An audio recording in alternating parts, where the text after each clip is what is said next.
Good morning, Team Premier. It's Mr. Yates, and we are back with another episode of the MatChat podcast. Now, again, I'm your host, Mr. Yates, lead instructor at Premier Martial Arts Hamburg here in Lexington, Kentucky. And this is the podcast where we talk about the life skills that we're working on for the month and how it relates to us as parents.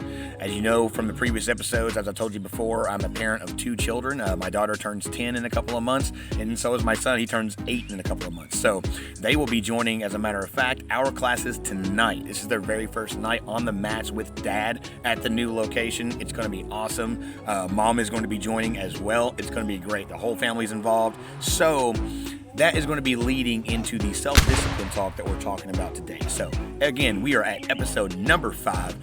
We have a better mug today. With that being said, this is of course one of my personal mugs, but we are still trying to get that 100 likes on the video. So if you are watching on Facebook, drop a like on there. Please leave us a comment if you have anything to add to the conversation. We're going to be talking about something very specific today when it comes to us as parents with self-discipline. But if we can get that 100 likes, maybe I can convince Miss Whitney to get me an awesome Premier Martial Arts mug so I can have that sipping while we're doing our morning podcast with you guys. So if you're watching on YouTube, make sure that you do hit that subscribe button, hit the notification bell so you're notified whenever we do drop a new podcast, which is every Wednesday or Thursday. So with that being said, we're going to jump right into it. We're talking about self-discipline, but more importantly, we're going to be talking about something that I think everyone in this world either has, does, or will struggle with at some point in their life, and that is anger management. Now, again, we're talking about how it relates to us as parents. And I think one of the biggest traps that I've seen, because I've seen it myself personally when I was raising my children. But as I've been raising my children. And it's this parental trap that we get ourselves in where we expect so much from our kids. We expect so much to the point that, like, it's the example that I often give is when you have a little bit of a mishap somewhere and maybe you're out in public and literally everyone else around you looks and they're like, your kids are very well behaved, but you see that one little thing, you're like, nope, we're in public, you don't mess up at all. Or it's this thing that, like, you put them into, and this is the trap that I want to relate to my parents as with students in the class. This is one of the biggest ones that I see. It's that trap whenever you put your kid into an activity or you send them to do something maybe they've never done before, or things like that, and maybe their behavior gets out of whack. One of the things I think that we really tend to forget is that kids are just like us. They just have more of a slate to fill up, right? They're more of a clean slate, where we have a lot more knowledge and experience to back up the things that we do and how we interact with people.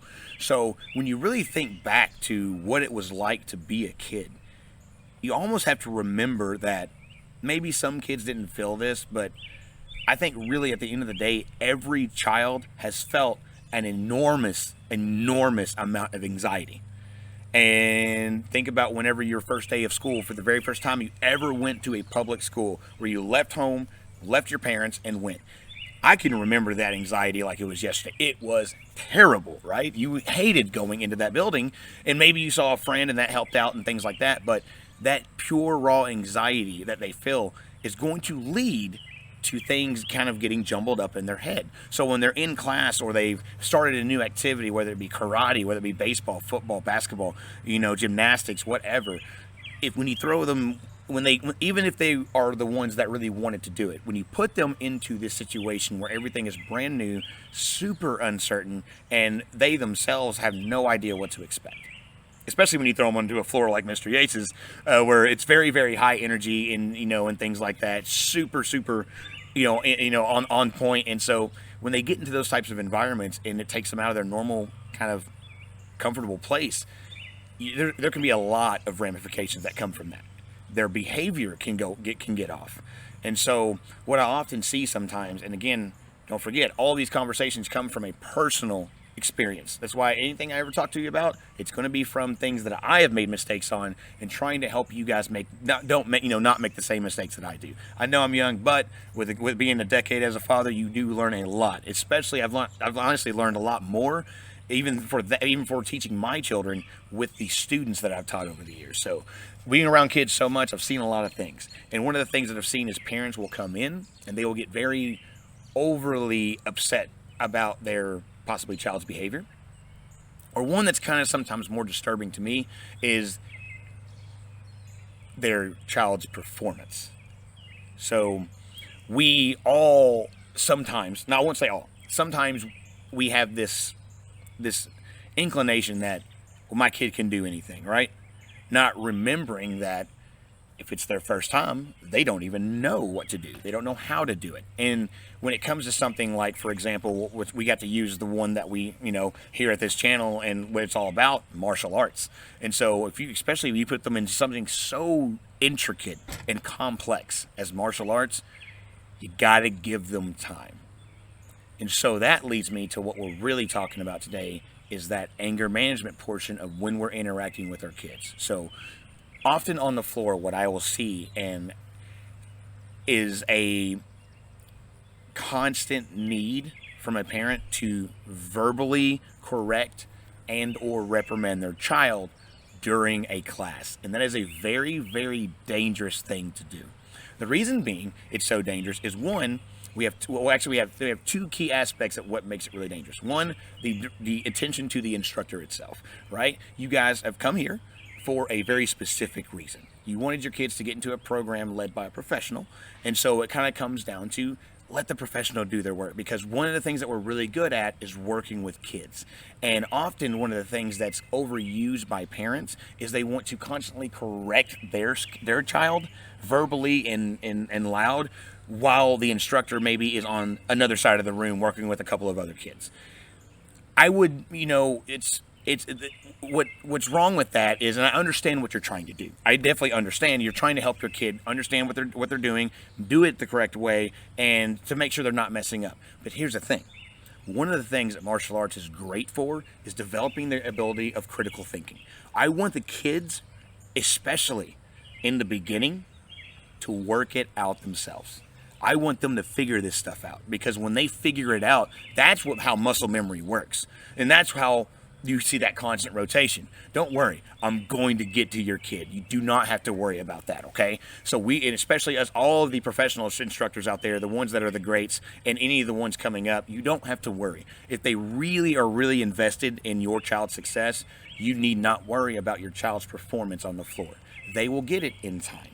And so, step back. Just watch, observe. Now, here's the thing I do want you to do. If you want to get loud, here's what I want you to do when you get loud. I want you cheering on your kid like crazy every time they get it correct. I want you saying, yeah, good job, because that is what's going to make the difference in their performance as well, because they're going to see that not only does Mr. Yates, and his assistants look at these students and all, and they're like, oh man, they think I'm doing great.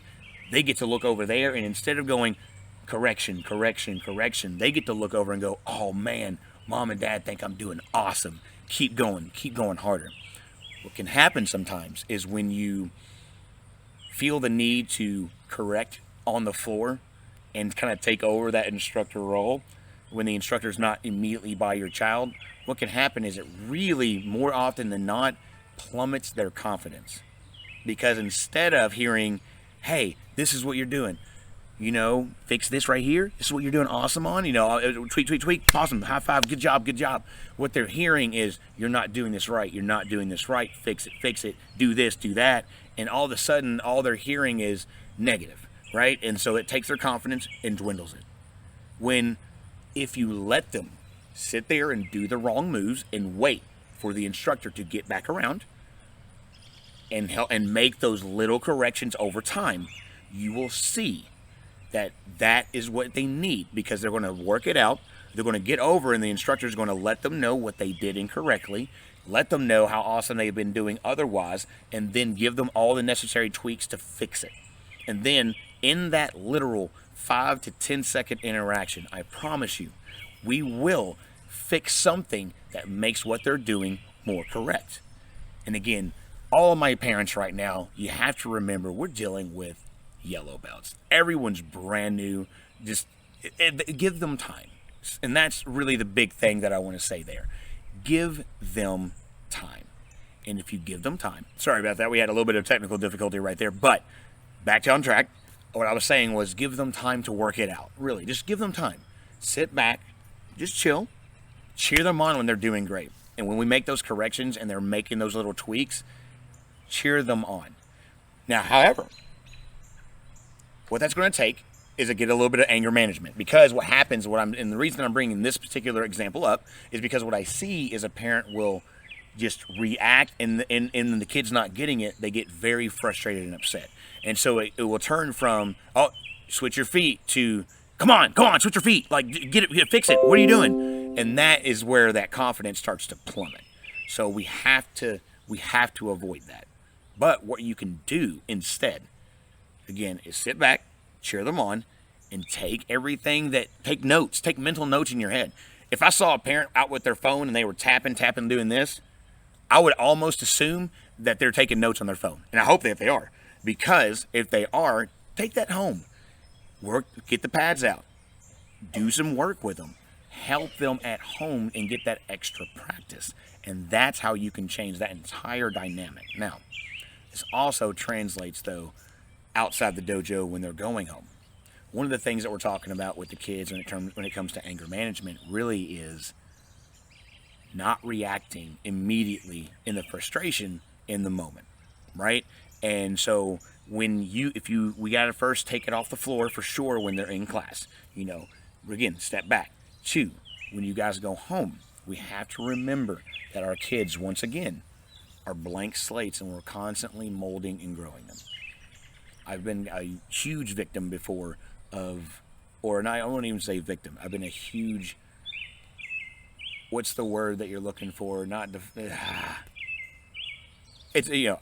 been the bad guy and made bad choices with my kids in terms of the way I reprimanded them, in the way and how hard I've gotten on them. Yes, I will admit, as a martial artist and a martial dad, I am very much hard on my kids.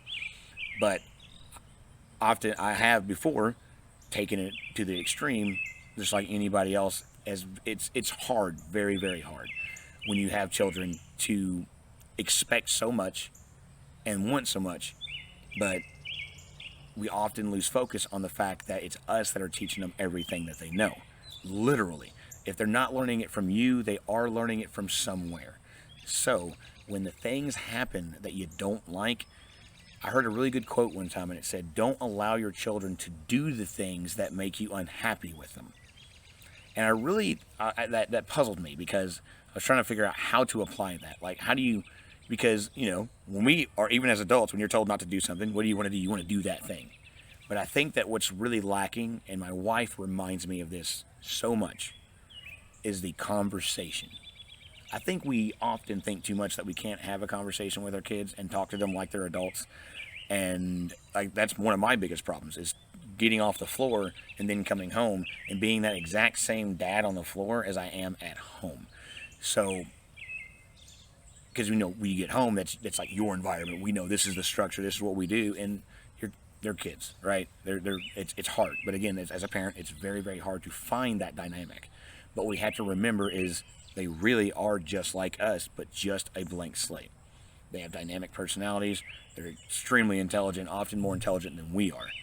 And so the idea that you can't have a conversation is actually ridiculous. So we have to learn to, just like we teach our kids. In class, we're saying count to 10, right? If we tell them, is 10 seconds a very long time? No, it's not at all. But 10 seconds is a very, very enormous amount of time in order to use your head for a second. Like, thinking takes milliseconds to do. You can come up with 100 ideas in 10 seconds. So that's what we need to do ourselves with our kids. Take a step back. Maybe you do need to count to 10. For me, with the injury currently, we can't do that. But believe me, when we get into a boot, we're going to go back to the 4:30 in the mornings, getting up, going to the gym every single day. Getting that piece. Make sure that if you want whatever you expect of your kids, you also have to expect of yourself. And that's the hardest thing, because we want our kids to just be successful when we just expect. The best example that they're going to have is you. And so, do what you have to do to get all of your anxieties out, all of your inhibitions. Get those under control. get your anger and your frustrations with everything under control. And when you do that, you will be able to translate that to your children.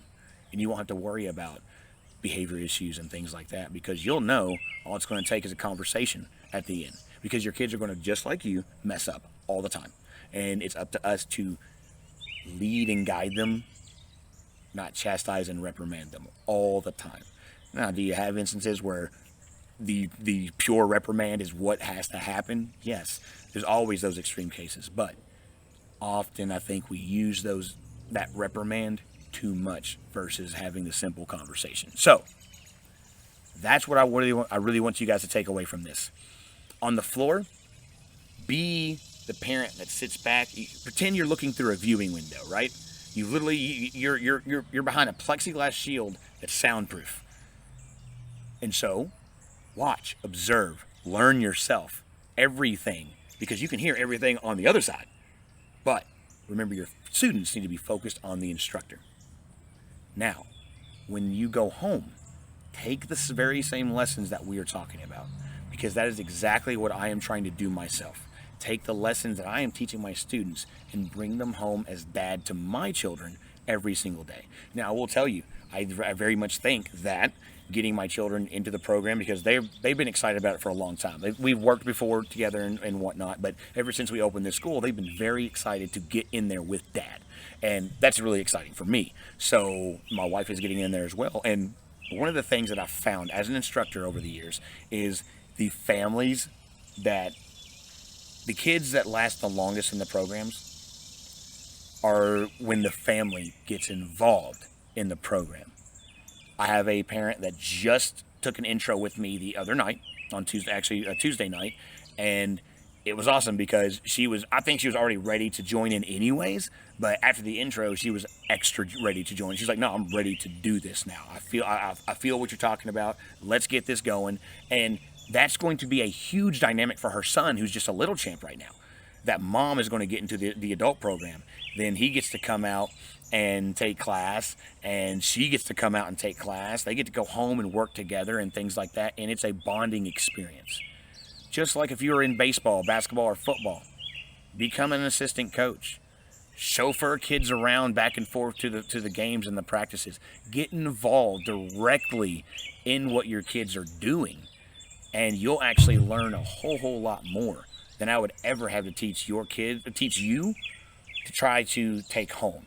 If you joined, and I'm not saying this, again, you have to remember, this is from experience as an instructor. If you join with your child, or again, if you don't join, if you go home and practice and work and be more involved with the actual process of your child's martial arts experience, you're going to learn more from this podcast. You're going to learn more from that than you would ever learn from this podcast. Way more. So I highly encourage you, get more involved. And then two, like I said, when you go home, work on your anger issues. If you have them and you know it, recognize it and start diving in. If you have it and you're not quite sure, or you're not aware, start looking around a little bit. Start looking at your interactions. Start reflecting on your interactions with your children. And just make a mental tally. Have you been reprimanding more, or have you been talking more? And if you've been talking more, keep on doing it. But if it's just been the drill, I think it's time to take a step back, count to 10, and think of a better choice. Because again, if you want your kids to have a real, true hero, be that superhero. Mr. Yates and all other instructors have no problem being superhero number 2. You guys need to be the rock star. So with that, I'm going to let you guys go. It's early morning. Got to finish my coffee. Let's go. We got some classes to teach. 6 on the way. Every other instructor out there, get ready for the day. Let's go. Again, if you're a parent, watch this podcast. If you're an instructor, watch this podcast, because we want to make everything great about our programs. All of our focus has to be on the children.